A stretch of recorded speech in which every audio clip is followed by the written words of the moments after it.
E o governo Lula colocou sob sigilo o valor total do aluguel do barco utilizado pelo presidente Lula durante a COP30 em Belém. A presidência informou apenas que a diária do iate Iana 3 foi negociada em cerca de R$ 2.700 por pessoa, o que soma mais de R$ 5.000 por dia para Lula e a primeira-dama Janja da Silva. O governo não revelou quantas pessoas estão hospedadas na embarcação nem o custo final do contrato. Também não informou se adotou medidas de compensação ambiental pelo uso de milhares de litros de diesel durante a viagem.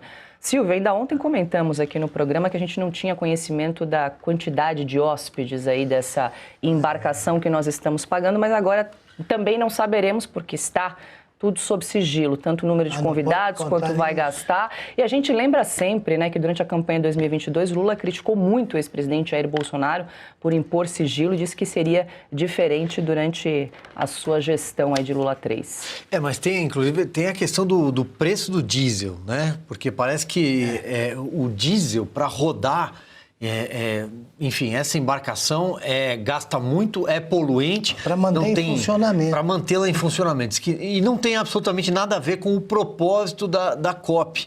Né? Então, o Lula vai para uma embarcação onde a Janja já fez questão, logo na primeira hora, no primeiro dia, de fazer o papelão diante de autoridades internacionais, fez lá uma dancinha, não sei do que. Isso aí parece claramente algo como boat party, sabe? É uma festa no barco, realmente. É desses cruzeiros que saem. Tá aí a imagem ridícula, rodando o mundo, dessa senhora envergonhando o Brasil. Aquele de chapéu é o presidente da República. Ali está a Aniele Franco, uma ministra, e é isso que eles estão fazendo.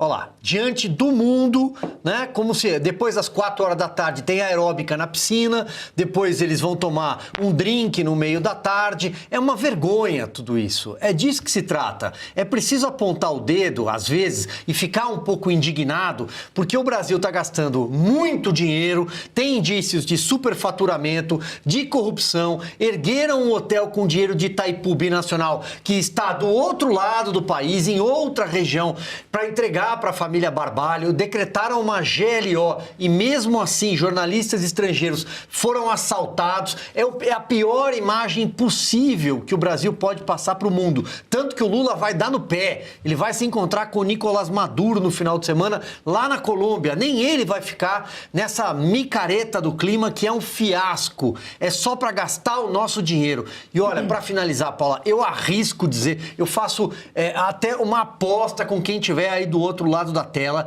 se daqui a pouco nós não teremos mais um grande escândalo de corrupção, de desvio de dinheiro nessa COP. Assim como tivemos com Olimpíada, com Copa do Mundo, com todos os eventos que aconteceram no Brasil. Isso daí é chamariz de corrupção. E a dancinha e o cartão postal que o Brasil passa para o mundo é uma vergonha. Para não falar na senhora Margarete Menezes, a ministra da Cultura, não sei se temos essa imagem, que foi cantar Faraó para o Macron, né? Atento. Ao lado da Daniela Mercury, né? Assim. Olha, posso falar? Claro. Os economistas sérios estão constatando o óbvio, né? Você gasta mais do que arrecada, você vai ter problemas.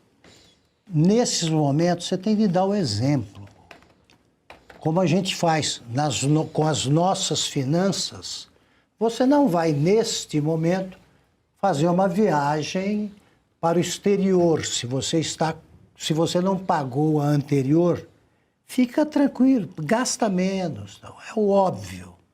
O Lula, com esse espetáculo do desperdício, que exemplo ele está passando para o brasileiro, pago por nós. Pago por nós é uma festa.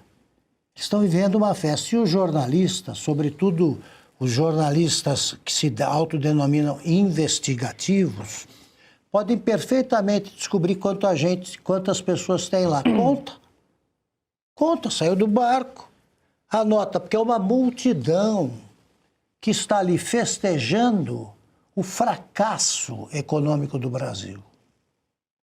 A gente está falando em torrar dinheiro, consta, a gente está falando dessa embarcação do Iana 3, mas além dessa, tem um segundo barco à disposição do presidente da República que foi usado como um barco de apoio. A embarcação chamada Paiva Neto tem 10 quartos e serviu de apoio num passeio do presidente à ilha de Itacoan, a 120 quilômetros da capital paraense. O aluguel de um barco semelhante na região custa cerca de R$12 mil por dia. O barco foi construído em Manaus e comprado recentemente por uma empresa de Belém. A embarcação ficou à disposição do presidente, embora Lula esteja hospedado em outro barco. E aí a Secretaria de Comunicação Social não informou o motivo de o presidente ter reservado um barco de apoio, nem, claro, o valor total do aluguel deste barco que ficou ali, consta à disposição, caso o quê? Do problema técnico do outro barco, enfim, e nós pagando mais essa conta, né? E no ápice da cara de pau, ele tentou vender isso, né, como uma decisão humilde. Ele não ia ficar em hotel, ele ia ficar num barco, dando a entender que era um barquinho quase de pescador, né? São 2 barcos, sendo que um deles custa 5 mil por dia o casal. Agora, isso é o de menos, pelo incrível que pareça, nessa micareta do clima, como disse muito bem o Silvio, né? É um fiasco do começo ao fim a COP30. Poucas autoridades relevantes vindo com um parecer, fazendo discurso globalista que já está fora de moda. Tiveram que resgatar o Leonardo DiCaprio, meio deprimido aí, que puxaram um vídeo dele para falar, né, das mesmas baboseiras de sempre. Faltou a Greta Thunberg, né? Enquanto que o Brasil não tem que pedir desculpas para o mundo em relação a nada disso. E as contradições, elas pululam. O Lula conseguiu agora mesmo aprovar, né, para contragosto, não tanto assim a ponto de fazer uma oposição pública da Marina Silva, a exploração de petróleo na Amazônia. E aí ele vai receber na COP30 com um discursinho para agradar o Macron e os globalistas que adorariam que o Brasil não se desenvolvesse, sendo que o Brasil tem uma matriz energética limpa, um agronegócio eficiente, que produz muito e produz muito dentro de um território limitado e com cuidado e sustentabilidade. Então, de novo, né? Tudo nessa COP30 é para inglês ver e é ridículo.